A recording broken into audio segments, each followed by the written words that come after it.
Good morning. Today is Tuesday, the 24th of June, 2025, and the time now is 7:56 a.m. in the morning. My name is Honest John, the son of John O'Sullivan, or the Black Jack Broughton, or the Crooked Wynnum, or Egan, or Roxbury, or Marsh, and I'm a boxer, prizefighter, pugilist. Probably back in maybe 2000, probably in 2010, 2000, 2008, 2008, I did this poetry recital for this Irish woman. I'm not going to say her name. I remember her name, yeah, but I'm not going to say her name. And it was in South London, yeah. And it went well because I went home. I went back to my yard and I wrote out all this poetry because I was really into poetry at the time for some reason. I was very poetical. I wasn't very poetical, but I was writing this poetry. You got to do some shit in life, innit? That was my shit at the time. I was doing that. So all this poetry. So she decided to hold this not event, but she decided to hold this wasn't a party, but a get together. It's a get together with all her friends and this and that. She invited me around to do the poetry. It was kind of nerve wracking, because I'm not a celebrity like that to stand up in front of people. And even if I was, they're not paying me per hour what the going rate is. You understand? The going rate for that kind of thing. I'm not getting paid. So I'm nervous. That's not really what I wanted to do, but I did it anyway because I'm game for a laugh. You know, I'm happy go lucky. But I remember like after around about that time, she said to me, "Oh, you're an idiot." She called me an idiot, and that's my face. You're an idiot. I was in her yard. I was in the house. I said, "You're an idiot." She called me an idiot, She called me an idiot, And after that, I went and bought the John D. Rockefeller book. His autobiography, yeah. John D. Rockefeller. It helped me a lot. The book helped me a lot. John D. Rockefeller book helped me a lot. And this woman's Irish. Now, Irish people, I don't want to say the wrong thing, but Irish people, they're very forward. They'll say what they think. They've got a certain kind of cultural difference to British people, English people, Irish. They're very forward. Yeah, yeah. Which is from Jehovah. Jehovah has blessed these white people with this certain kind of mindset. Well, they'll tell you. They don't think about the consequences. They'll tell you, yeah, these Irish people, that's how they carry on. Not that's how they carry on, but it seems that though if there's a group of them and they got a certain thought about you, they'll let you know. I mean, they're not gonna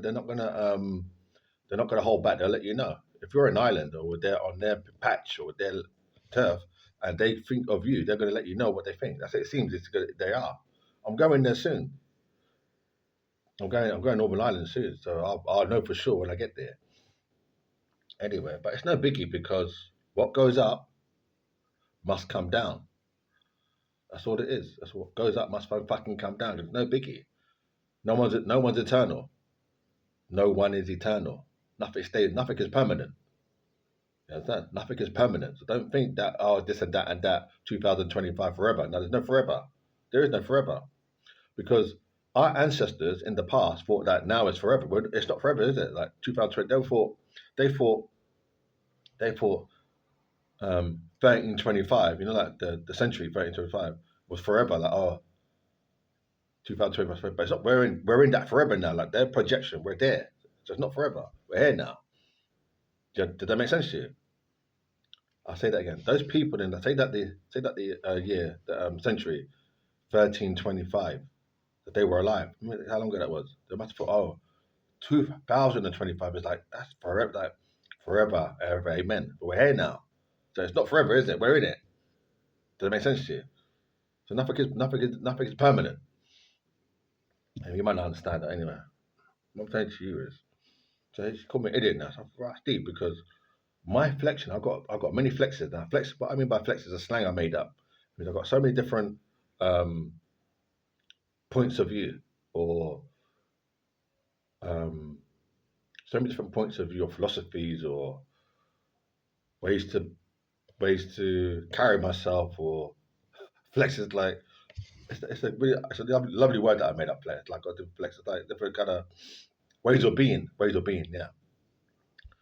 Anyway, so when she said, "Oh, you idiot," I was thinking right deep because at the time I was going through I was in love with my girlfriend, but we were going through like a rocky patch, and this fucking rocky patch was affecting my flex. So my flex wasn't like a rigid on my both feet on the ground flex. I was on a kind of follow me now. I was on a kind of like half up, half down flex. I wasn't really I wasn't flexing how the honest John should be flexing. Like flexing means like living. You gotta use your intelligence, the imagination to use with the word flex. Flex, interpret it as I'm speaking. Try and be quick, like at school. So when I said my flex, and what I'm saying now is when she said, "Oh, you idiot," my flex at the time with my girlfriend, I wasn't really happy. I was kind of down because obviously we were disagreeing.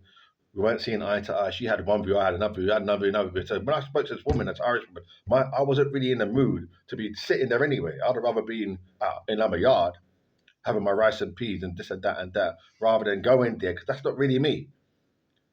Do you understand? So anyway, but this is the work of God Jehovah. God Jehovah does it because to Jehovah God, life is an adventure. Listen good. Life is an adventure. Life is not about, oh, I go to work, I pay my bills, and then I die. Although people do that, what's Jehovah going to do? So when you go to work, pay your bills, and die, what's Jehovah going to say about you? You didn't really do much, did you? You didn't really see it from his point of view. If you just done the basic standard, bog standard, how should he see you? How can he say? What can he say of you? He doesn't really know you, then, does he? You didn't like travel to Sri Lanka or you didn't learn Swahili language or you didn't learn Welsh. You didn't do nothing that he could say, oh, that's you. Yeah, he would say, oh, that's you. You learned Swahili or right, you went all the way to Wales and you stayed there for like 8 months. You learned Welsh. He's like, right, that's deep. Because you'll say you're the only one in Hounslow that went all the way to Wales and you was there for 9, 10 months and you learned a bit of Welsh. He'll be proud of that. He said, yeah, well, how's my child? Because we're children, isn't it? He said, yeah, that's really that's admirable. But if you just do the box standard now, come off the day of judgment, what is he going to say about you? Because that's my thinking now. But you don't have to believe that. But anyway, now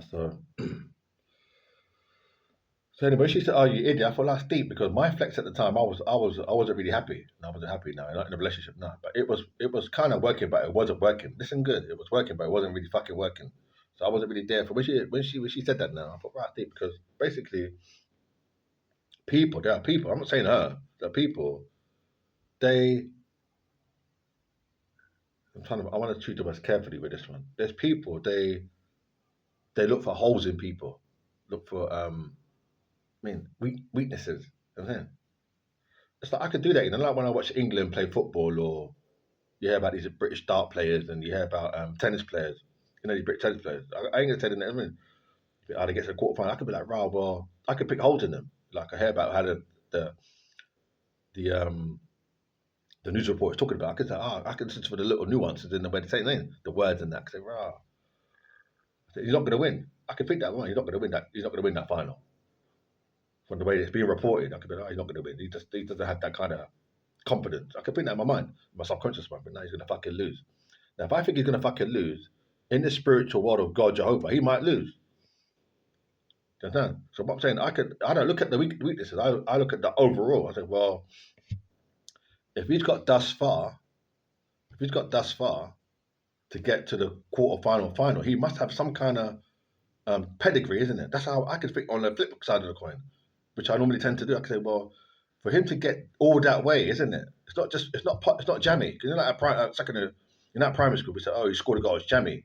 Well, that's jammy or that's dodgy. You know what I think you hear? Jammy, this and that. But to really in the real world, if you get to the final, it's not jammy. You got a talent. You're doing something good there. You're on a flow. Your whole thing is working. Like I mean, it's good. I'm talking about in the real world. I'm talking about in like in other forms of life. We think, it's still kind of jammy there because this and that and that. It must have been God, didn't it? We can say, it's God, Jehovah helping them. But in the real world, that person must be really working hard. It must be their time, their hour, like where fate and the stars in heaven say, yeah, that guy, he's got that. It's his time. He's got that magic, you know. So anyway, so what I'm saying now is, when she said, "Oh, you idiot," I thought, that's deep because I've never been a fucking idiot in my life. Contrary to what people have from leaving secondary school, uh, from leaving secondary school and coming up to now, present day, I've been consistent, mate. Now, obviously, there are factors that impact upon me. All of us, isn't it? There's factors: unemployment, relationships, isn't it? Parentage, family, friends. Like, you know, think of your friends, like your best friends, and things like that happen to them. I think they will happen. It impacts, doesn't it, on you as a personality. However strong you think you are, but none of us are Superman. So if certain things happen around you, like your family, your mother gets dementia, your best friend this, and your other best friend that, and your other best friend that, and your other friend that, and your other, you think fucking it has an effect. So not only that, then you have a relationship now, and it's not working out. And so it's not working out now. So you're only human. It affects your emotional state of mind. It's not working out. And life, the way the life is, it's engrossing, isn't it? Once you're in that relationship, it's engrossing. It's not an objective thing. It's not like a watch or a clock. It's emotional. We're spiritual, emotional beings. It's a whole thing, isn't it? It is. So when she said that now, I thought that's no biggie. So she said, I'm an idiot now. So that's fine, a biggie. But if I turn it around on her, like I said, I look at her. I'll say that again. I'll say that again. If I turn it around, I'll say it again. If I turn it around and look at her, how I could see her through the eyes of Jehovah. Let's bring God into it now and look at her now. I could say the most things, yeah, but I wouldn't. I mean, so what? But they say tit for tat. You heard about tit for tat, tit for tat. So she could say one thing. I could say three or four things, two or three things about it. I mean, so she'll be like, right, that's deep. But she wouldn't even argue with me. I could cuss her. She'd be like, right, fucking, I mean, she has to accept it.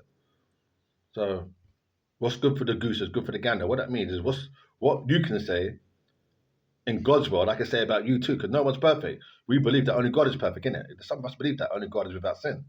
Only God is without sin. Some of us believe that God is the perfect being.